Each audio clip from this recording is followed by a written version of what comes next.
Hey online shoppers, if you've spotted Emma and Ethan Ottawa promising huge deals, you're probably wondering, is this too good to be true?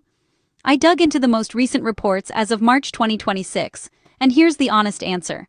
Emma and Ethan Ottawa is almost certainly a scam. Let's break down why. First, their founders and even the customer reviews use AI-generated images. If you look closely, you'll notice odd details, like mismatched earrings or weird facial features that just don't look right. Next, the backstory is textbook fake.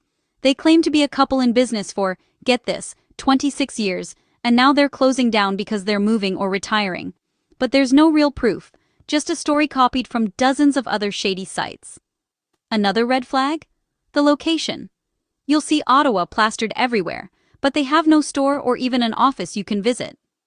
Most official records actually lead back to a company in Hong Kong, so much for shopping local. The product pics? Totally stolen. They rip images from Amazon or Temu, slap on a fake sale, and either mark up the price or never ship the item at all. And if you try to get help? Good luck. Many shoppers say they got ghosted as soon as they paid. No shipping info, no refunds, just radio silence. So if you're thinking of buying, here's what to watch for. No physical address on their website?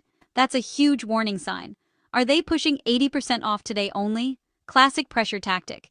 And finally, if you see identical scam warnings across different sites, believe them. Bottom line, hold on to your money. Emma and Ethan Ottawa is not legit, and your safest bet is to shop somewhere you trust.